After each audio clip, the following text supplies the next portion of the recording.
കർത്തൃനാമത്തിൽ ഏവർക്കും സ്നേഹവന്ദനം. ഒരിക്കൽ കൂടെ നമ്മുടെ കർത്താവിനെ ആരാധിക്കുവാൻ ലഭിച്ച ഈ നല്ല അവസരത്തിനായിട്ട് ദൈവത്തിന് സ്തോത്രം ചെയ്യുന്നു.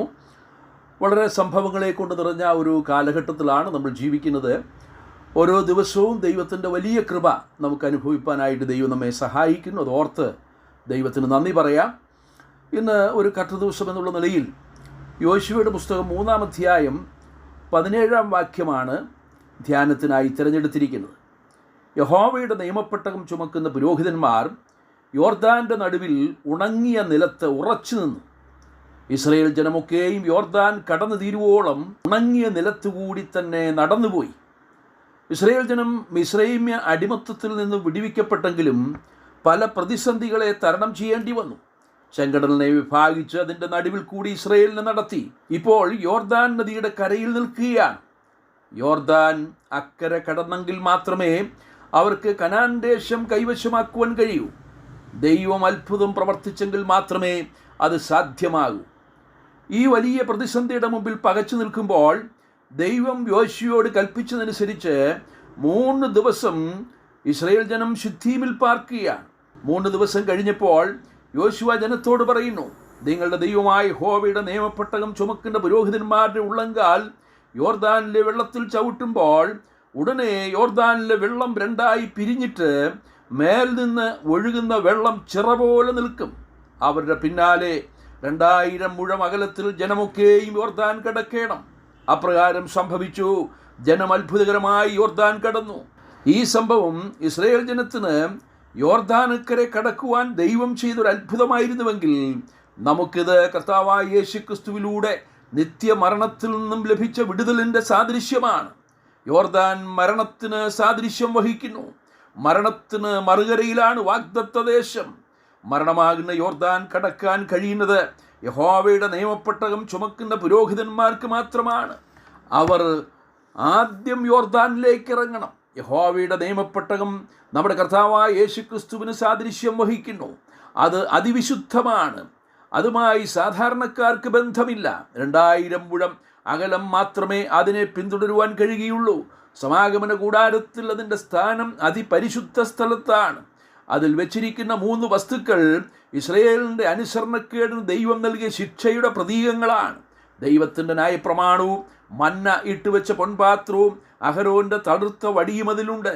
ന്യായപ്രമാണ ലംഘികളായ ഇസ്രായേൽ ജനം ദൈവത്തിൻ്റെ കടുത്ത ശിക്ഷയ്ക്ക് വിധേയരാണ്.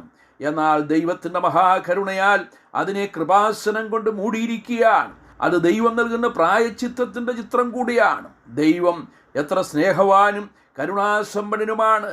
നാം പാപം ചെയ്ത് ദൈവശിക്ഷയ്ക്ക് വിധിക്കപ്പെട്ടവരെങ്കിലും ദൈവത്തിൻ്റെ കൃപയുടെ ആധിക്യം നിമിത്തം ആ സാക്ഷ്യപ്പെട്ടകത്തെ കൃപാസനം കൊണ്ട് മൂടിയിരിക്കുന്നു.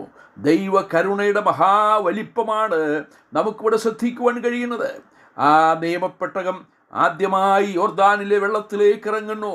ന്യായവിധിയുടെ വരുവെള്ളം കവിഞ്ഞൊഴുകുമ്പോൾ അത് വകവയ്ക്കാതെ പെട്ടകം ചുമക്കുന്ന പുരോഹിതന്മാർ അതിലേക്ക് ഇറങ്ങുന്നു.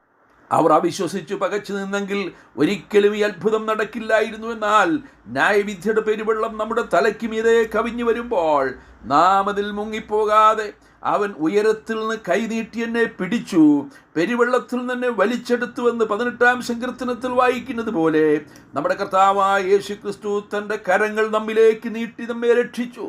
മരണത്തിന് സാദൃശ്യമായ യോർദാൻ ആദ്യമായി തരണം ചെയ്തത് കർത്താവായ യേശുക്രിസ്തുവാണ്. മക്കൾ ജഡരക്തങ്ങളോട് കൂടിയവരാകിയാൽ താനും അവരെ പോലെ ജഡരക്തങ്ങളോട് കൂടിയവനായി മരണത്തിൻ്റെ അധികാരിയായി പിശാചിനെ തൻ്റെ മരണത്താൽ നീക്കി ജീവപര്യന്തം മരണഭീതിയിൽ അടിമകളായിരുന്നു നമ്മയൊക്കെയും വിടുവിച്ചു. അങ്ങനെ ക്രിസ്തുവിൽ നമ്മുടെ മരണം വഴിമാറി മരണത്തെ മരണം കൊണ്ട് നീക്കിയ മഹാനാണ് നമ്മുടെ കർത്താവായ യേശു ക്രിസ്തു. എല്ലാവരും മരണത്തിൻ്റെ മുമ്പിൽ പകച്ചു നിൽക്കുമ്പോൾ ക്രിസ്തു സ്വമനസ്സോടെ നമ്മുടെ മരണം ഏറ്റുവാങ്ങി മരണത്തിൻ്റെ അധികാരിയായി പിശാചിനെ തോൽപ്പിച്ചു. കാൽവരിയിലെ ക്രൂശിൽ നമ്മുടെ പാപത്തിൻ്റെ ശിക്ഷ ഏറ്റെടുത്തുകൊണ്ട് നമുക്ക് വേണ്ടി യാഗമായി തീർന്ന കർത്താവായ യേശുക്രിസ്തുവിൽ കൂടെ നമ്മുടെ മരണഭയം നീങ്ങിയിരിക്കുന്നു. നിത്യമായ മരണത്തിൽ നിന്നും നമ്മുടെ കർത്താവായ യേശുക്രിസ്തുവിൽ കൂടെ നമുക്ക് വിടുതൽ ലഭിച്ചിരിക്കുന്നു. ആ വിടുതലിൻ്റെ ഓർമ്മയാണ് ഈ കർത്തൃദിവസത്തിൽ നമുക്ക് ഓർക്കുവാനായിട്ടുള്ളത്. കർത്താവ് ഇന്ന് മരണത്തിൻ്റെയും പാതാളത്തിൻ്റെയും താക്കോൽ കൈവശമുള്ളവനാണ്. മരണത്തിലേക്കും ന്യായവിധിയിലേക്കും തള്ളുവാൻ അധികാരമുള്ള വ്യക്തി, മരണത്തിൻ്റെ മേൽ വിജയം വരിച്ച കർത്താവിന് മാത്രമാണ്. നമ്മെ നിത്യമരണത്തിൽ നിന്ന് വിടുവിച്ച, നമുക്ക് വേണ്ടി കാൽവറിയിൽ വിജയം നേടിയ കർത്താവിനെ നമുക്കെല്ലാം നന്ദിയോടും കൂടെ സ്തുതിക്കാം, സ്തോത്രം ചെയ്യാം.